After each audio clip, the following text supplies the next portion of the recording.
गुहाय যখন আবু বকর রাদিয়াল্লাহু আনহু পরেশান, আরে আব क्या होगा, একেবারে দুশমন তো চলে এসেছে সামনে, নিচে তাকালেই তো দেখে ফেলবে।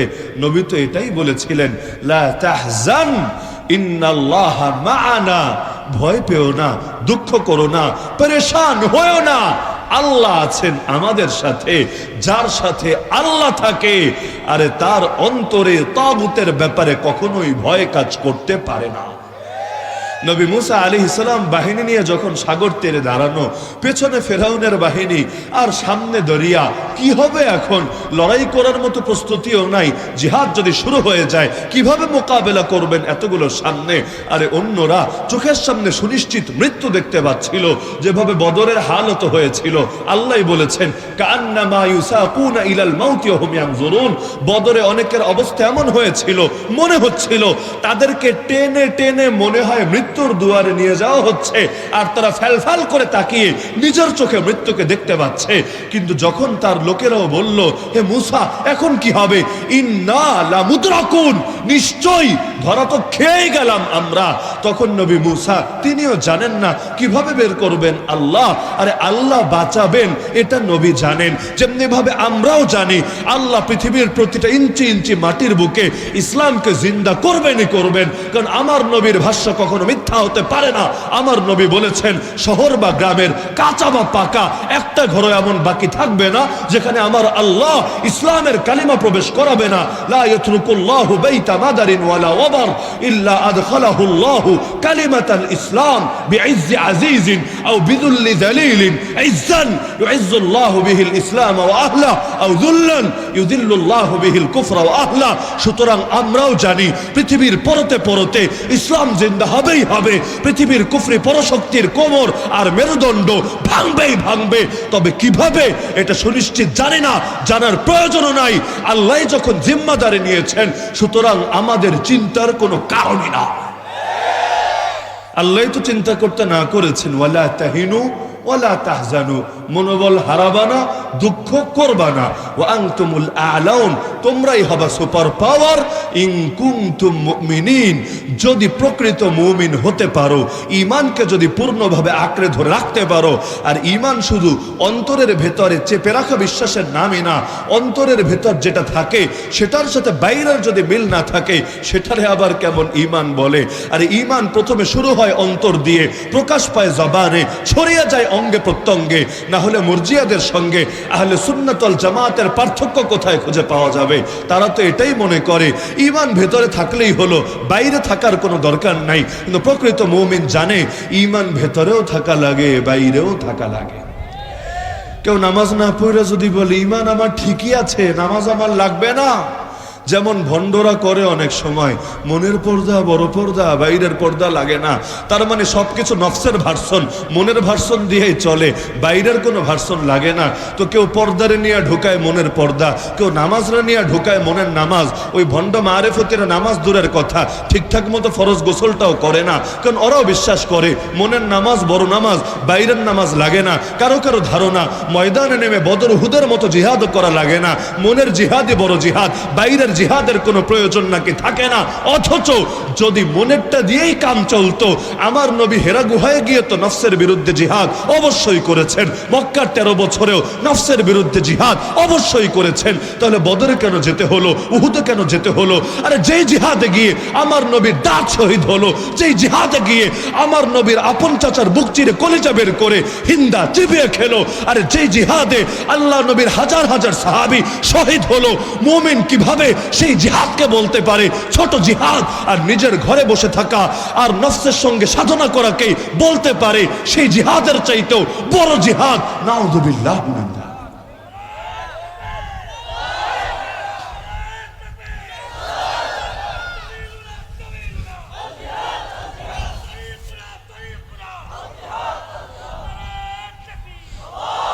আগে তো মূল থাকতে হয়, পরে না পূর্ণতা পায়। মূল না থাকলে পূর্ণতা পায় কিভাবে?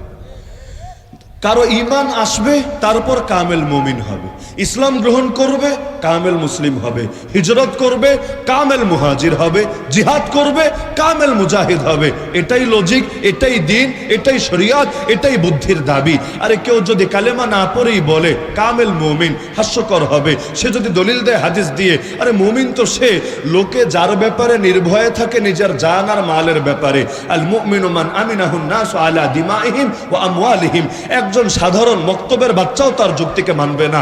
কেউ যদি ইসলামে গ্রহণ না করে, ইসলামের মূল স্তম্ভগুলোই না মানে, আর যদি বলে আমি কামেল মুসলমান, কিভাবে? আমি কাউরে ধইরা মারি না, আমি কাউরে ধইরা গালিও দেই না। আর হাদিসে আছে আল মুসলিমু মান সালিম আল মুসলিমুনা মিন লিসানিহি ওয়া ইয়াদি। মুসলমান সে যার জিহ্বার হাত থেকে অন্যান্য মুসলমানরা নিরাপদে থাকে। এখন বেচারা বলছে কালেমা পড়ি নাই তাতে কি, হিন্দু পরিচয় তাতে কি, খ্রিস্টান পরিচয় তাতে কি, আমি তো মুসলমান ধৈর্য ধৈর্য পিড়াই না, আমি তো মুসলমান পাইলে রাস্তাঘাটে ধৈর্য ধৈর্য গালি দেই না। তো যেহেতু মুসলমানরা আমার হাত থেকে আর আমার জিহ্বা থেকে নিরাপদ, নবী বলেছেন এটাই কামেল মুসলমানের পরিচয়। সুতরাং কালেমা না পড়লেও আমি কামেল মুসলমান, তার কথা কোনো ছাগলও বিশ্বাস করবে না। কেউ যদি হিজরতি না করে আর যদি বলে কামেল মুহাজির, আরে কেমনে কামেল মুহাজির? দলিল দেয় হাদিস থেকে আল মুহাজিরু মান হাজারা মা নাহাল্লাহু আনহু। আরে আসল মুহাজির তো সে যে গুনাহ ছাড়ে, আসল মুহাজির তো সে যে আল্লাহ নিষিদ্ধ জিনিস পরিহার করে। লোকে মানবে না, এইটা আবার কেমন হাস্যকর কথা। আরে আগে তো আল্লাহর জন্য তুমি দেশ ছাড়বা, পাশাপাশি গুনাও ছাড়বা। যে দেশও ছাড়লা, গুনাও করলা, এটা তো হলো না। তুমি মক্কা ছেড়ে মদিনায় গেলা, ভালো কথা, মদিনায় গিয়েও তুমি পাপ করো না, তাহলে দেশও ছাড়লা, গুনাও ছাড়লা, কামেল মুহাজির হলা। আর যদি খালি দেশে ছাড়লা, গুনাহ ছাড়লা না, কামেল না, তুমি এখন আধা আধি মুহাজিরই পড়ে থাকলা। একইভাবে কামেল মুজাহিদকে, কামেল মুজাহিদ সে যে ময়দানেও যায় আবার গুনাও করে না। চোখের জিনা, মোবাইলে দেখে দেখে খারাপ দৃশ্য, এগুলোর জিনা, গীবতের গুনাহ, শিকায়েতের গুনাহ, রাগের গুনাহ, অহংকারের গুনাহ, হক মারার গুনাহ, গনিমতের সম্পদ আত্মসাতের গুনাহ, এগুলো করে না। তাহলে তারে না বলা হবে, তাকে না বলা হবে কামেল মুজাহিদ? কারণ মূলও আছে, পূর্ণতাও আছে। দুটো যখন পাওয়া গেছে তখনই না কামেল বলা যাবে। মূল বাদ দিয়ে কামেল আবার হয় কিভাবে? এখন মনের নামাজ, মনের রোজা, মনের হজ, মনের যাকাত, এগুলো মুমিনদের কথা না। মুমিন আগে ঢুকায় মনে, ছড়িয়ে যায় অঙ্গে প্রত্যঙ্গে। যেমন আমাদের মনে আগে ঢুকেছে 5 ওয়াক্ত নামাজ ফরজ, ছড়িয়ে গেছে অঙ্গে প্রত্যঙ্গে। আমাদের মনে ঢুকেছে সম্পদ থাকলে যাকাত দেওয়া ফরজ, এবার এই আমল শুরু করেছে আমাদের অঙ্গ প্রত্যঙ্গ দিয়ে।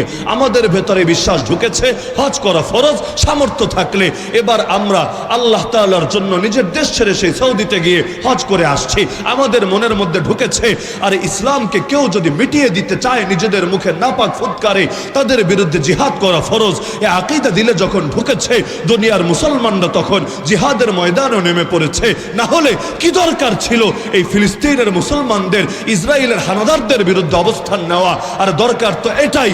আরে যদি ওরা ওদেরকে যতই নিরাপত্তা দেখ না কেন, যখন মুসলমানদের প্রথম কিবলা দখল করে রাখলো, যখন মুসলমানদের ধর্মীয় অধিকার কেড়ে নিল, যখন মা বোনদের ইজ্জত ওদের হাতে নষ্ট হলো, যখন মুসলিম শিশুরা ওদের হাতে পাখির মতো গুলি খেয়ে খেয়ে মরতে লাগলো, 6 সপ্তাহে 13,000 মুসলমানকে শহীদ করেছে, যার মধ্যে 6,000ই প্রায় শিশু।